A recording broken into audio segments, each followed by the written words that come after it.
welcome back to your channel. This is the vlogger, the Made Vlogger, and in today's video, we're going to talk about different flights one should remember while traveling from India to Canada.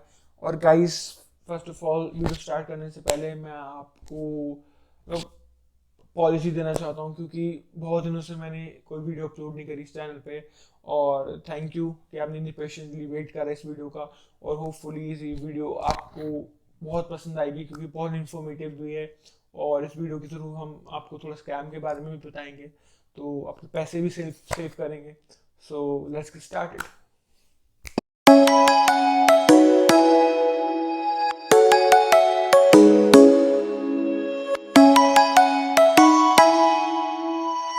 तो guys, जब हम बात करते हैं Canada, USA, तो guys जो flights यहाँ पे जाती हैं वो ये नहीं है कि 1-2 घंटे की फ़्लाइट्स होती हैं, ऐसे नहीं होती। वो लॉन्ग हॉल फ्लाइट्स होती हैं जिनको कम से कम नहीं तो 13 से 14 घंटे तो मैं आपको कनाडा का बता रहा हूँ कि लग जाता है, और यूएसए का थोड़ा कम 10 घंटे तक लग जाता है।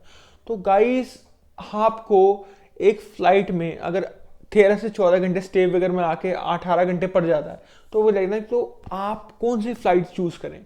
तो गाइस, सबसे पहले मैं आपको बताना चाहता हूँ, जो आपने सबसे पहली चीज़ देखनी है स्टार्ट करने से पहले इज़ द फ्लाइट आवर्स।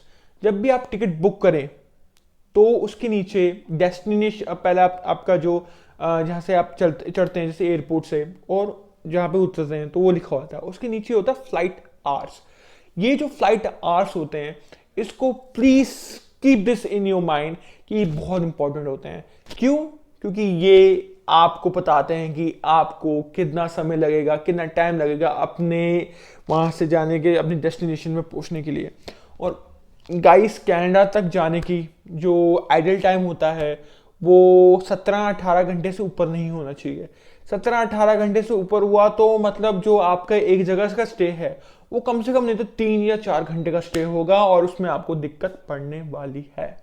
वो दिक्कत क्या पड़ेगी आगे, वो हम वीडियो के थ्रू डिस्कस करेंगी। सो अब हम बात करते हैं कि एयरलाइंस कौन सी बेस्ट है, कौन सी वर्स्ट है। सो एयरलाइंस कौन सी बेस्ट है, कौन सी वर्स्ट है, इस नेक्स्ट सेगमेंट में आपको पता चलेगा।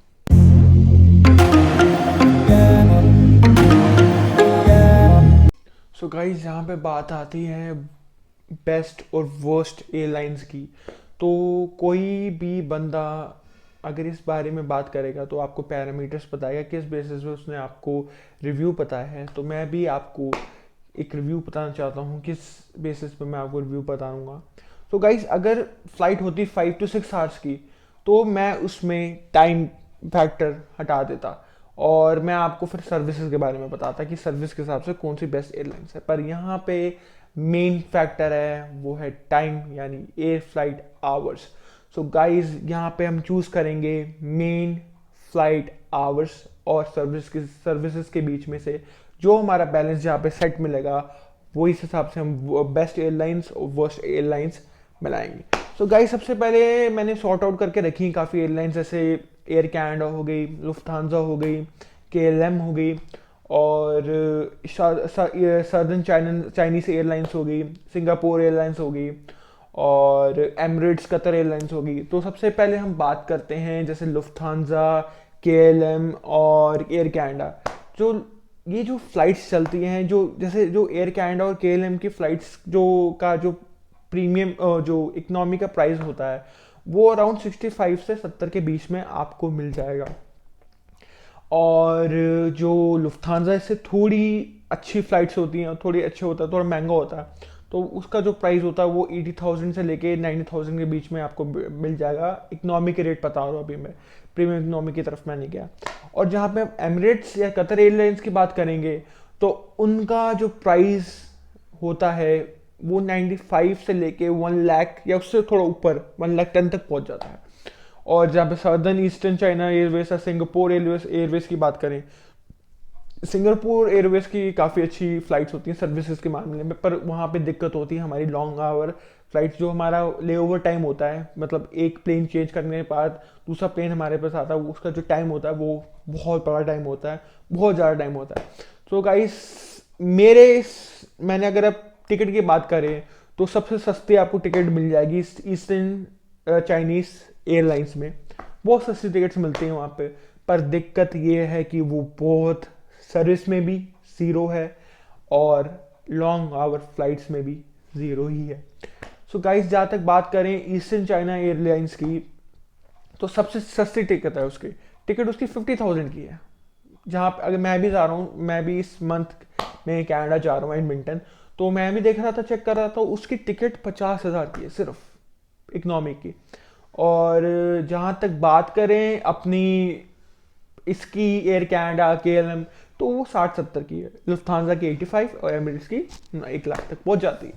तो गाइस देखा जाए तो प्राइसिंग में हम आप बोलेंगे कि ये साउदर्न ईस्टर्न चाइना एयरलाइंस है, 18 घंटे की फ्लाइट है, बेस्ट है। पर वो 18 घंटे की फ्लाइट नहीं है, वो है 30 घंटे की फ्लाइट। 30 घंटे की फ्लाइट में आप सोचिए आपका क्या हाल होने वाला है।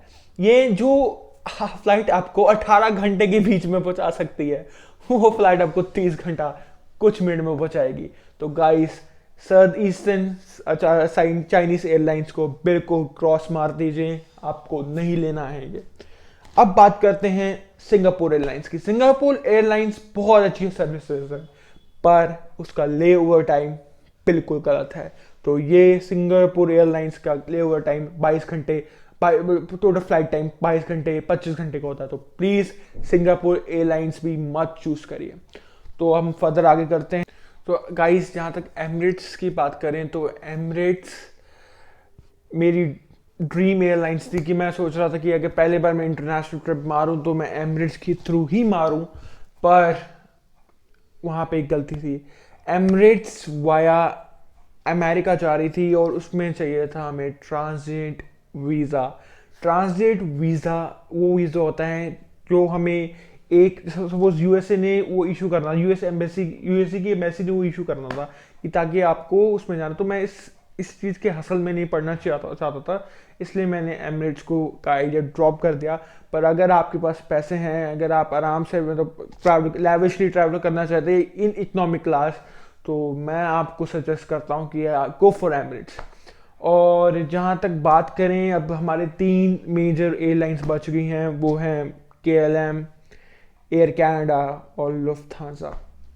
जहाँ पे बात करें KLM की, KLM के जो फ्लीट है वो बहुत बढ़िया फ्लीट है, और जो उसके जो सर्विसेज है वो बहुत ख़राब है। सर्विसेज के बारे में मेरे बहुत रिलेटिव्स, मेरे ब्रदर्स बहुत ट्रैवल कर चुके हैं KLM के थ्रू, और मैंने रिव्यूज़ पे काफ़ी पढ़े हैं इंटरनेट में। उन्होंने बताया जो उनकी सर्विसेज है वो बहुत ही ख़राब है। थोड़ा जो उनका स्टाफ भी है, जो कैबिन क्रू भी है, वो थोड़ा थोड़ा थोड़ा नेगेटिव होता है, थोड़ा रूड होता है। और जहाँ तक फ्लाइट टाइम की बात करें तो उसका भी फ्लाइट टाइम अच्छा ही होता है, 20-21 घंटे तक की फ्लाइट आपको मिल जाती है, मतलब पूरी। और हम फर्दर मूव करते हैं, लुफ्थांसा एयरलाइंस पे बात करते हैं। लुफ्थांसा एयरलाइंस जहाँ तक बात करें तो वो जैसे एमिरेट्स अरब की एक लग्जूरियस फ्लाइट आपको प्रोवाइड करती है, लुफ्थांसा यूरोप की आपको एक लग्जूरियस एक्सपीरियंस प्रोवाइड करती है। इसकी फ्लीट में बोइंग 747 भी होते हैं और एयरबस A380 भी होते हैं। तो आप देख लें कि लुफ्थांसा एक बहुत बड़ी एयरलाइंस है, और इनका जो मेन मोटिव होता है वो होता है कि अपने पैसेंजर्स को पूरा लग्जूरियसली एक इधर से उधर ट्रैवल करवाना।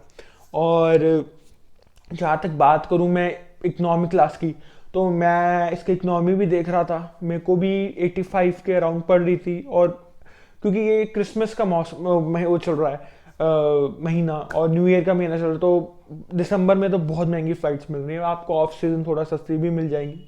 और जहाँ तक सर्विसेज की बात करूँ तो 5 स्टार सर्विसेज हैं लुफ्थांसा की, और स्टे भी काफ़ी कम होते हैं, 5-4 घंटे से ऊपर मैंने इसका कोई स्टे नहीं देखा अभी तक। और इसका भी मैंने एक स्टे देखा था, जो एक फ्लाइट आवर्स देखे थे, 30 घंटे का था, वो टिकट थोड़ी महंगी भी थी, वो आउट ऑफ बजट जा रही थी। तो मतलब आप देख लीजिए कि हर साउदर्न एयरलाइंस तो बिल्कुल ही जीरो है इस चीज़ में।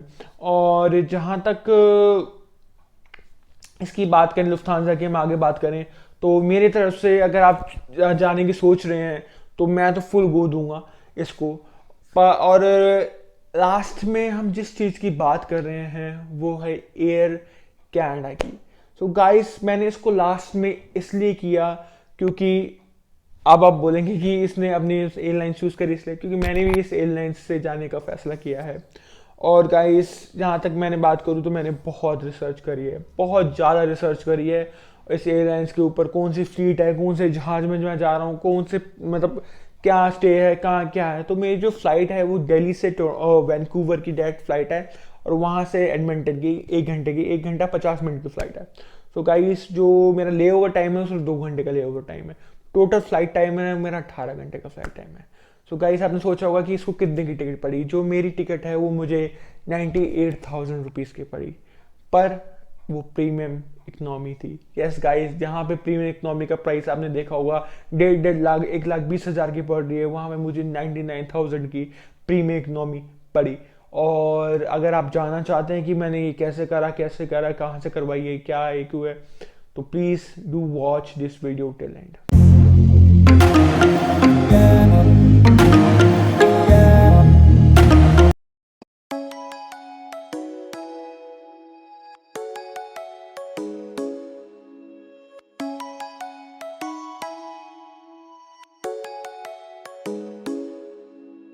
Come and fly away with me. Come and fly away with me. Come and fly away with me. Come and fly away with me. Come and fly away with me. Come and fly away with me. Come and fly away with me. Come and